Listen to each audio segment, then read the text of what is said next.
On paper, this playoff matchup looks simple. Alabama's explosive offense against Oklahoma's suffocating defense. You look at the full season data, and Alabama boasts a total PPA double what Oklahoma has produced. But if you strip away the September blowouts and look at the forensic audit of November, a different reality emerges.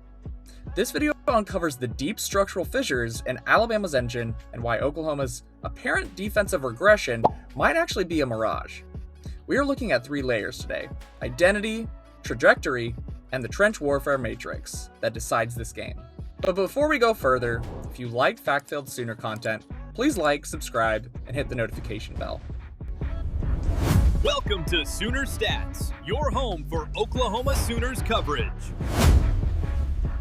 Let's start with the macro view. The season-long averages. This is what the national media is looking at. Alabama's identity is high variance explosiveness. Their passing explosiveness is a massive 1.57. They are comfortable living behind the chains because they can erase a 2nd and 8 deficit in a single snap. Oklahoma, conversely, is the Havoc engine. Their defense allows a negative total PPA of minus 18.14. They are elite in the trenches, with a line yards metric of 2.03.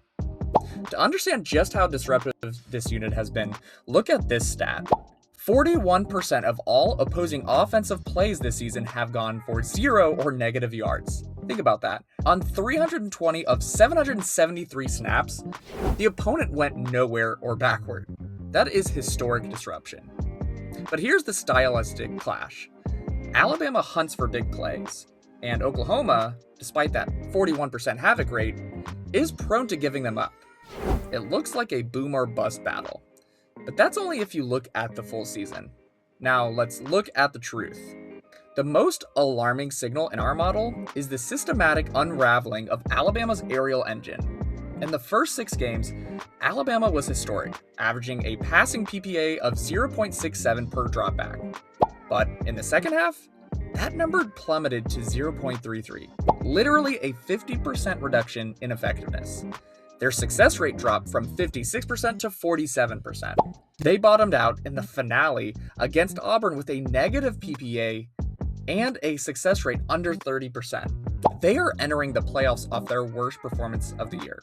Now we have to apply that same forensic audit to Oklahoma.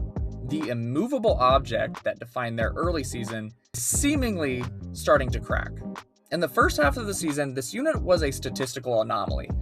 They allowed a negative passing PPA. Against Illinois State, they posted a total PPA of minus 7.75. They were suffocating. But in the second half, the dam began to leak.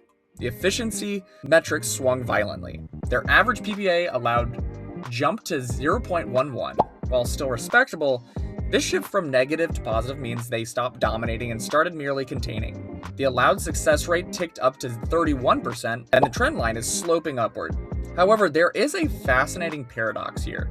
While they are allowing more completions, they're tackling better. In the first half, they allowed 33 open field yards per game. In the second half of the season, that dropped to 18.3. This suggests a deliberate shift in philosophy. They're bending more, but they've stopped breaking. A quick timeout from the video. I just wanted to say thanks for watching this video. If you really like to listen to these types of stats, you should go and check out the app that I have created. You can get access to all the advanced stats. You can search by different teams, compare Oklahoma, see how they stack up against Alabama. You can pick various metrics, see how they stack up against the entire country, look at trends year over year, and even at the season level. You also have the ability to export some of this data if you choose. And if you are a true stat nerd, you can even go back to some previous years to see how they stack up historically. To get access, all you need to do is go down below this video, hit join, click join again, and then it will just be 99 cents a month to get access to this content. This will also help support the channel so that we continue to make content that you enjoy and continue to build more apps that you might be interested in. If you have any other ideas for apps that you want me to build, please leave it in the comments below. Now back to the video. So why the regression for both teams? For Alabama, it's schedule shock. For From week 5 to week 14, they faced 5 top 15 defenses. That 50% drop in production isn't necessarily because the offense is broken, it's because they stopped playing cupcakes.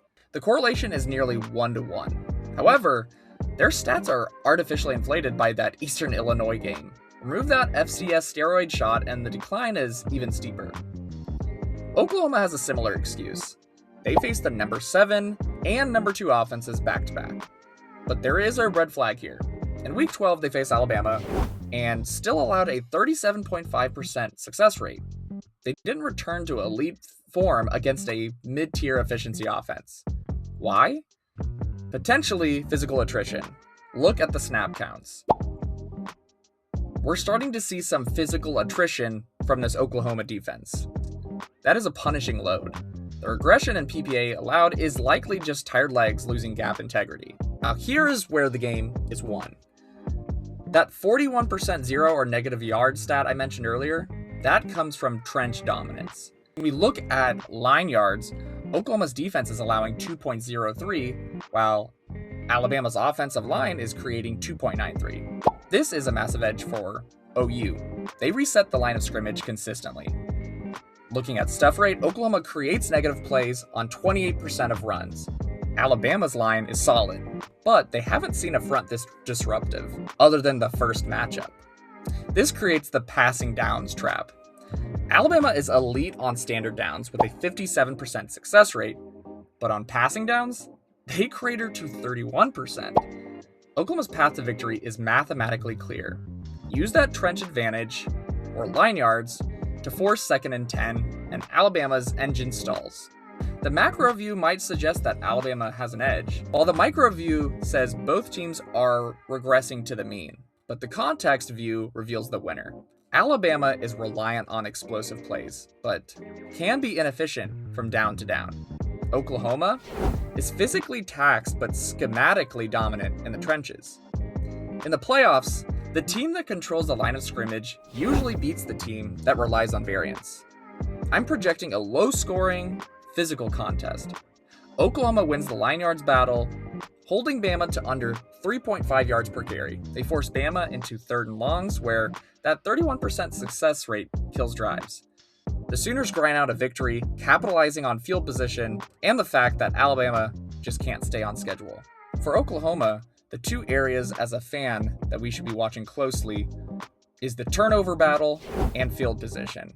Turnovers proved crucial for Oklahoma in the first matchup, while field position allows us to utilize the Lou Groza Award winner, Tate Sandell.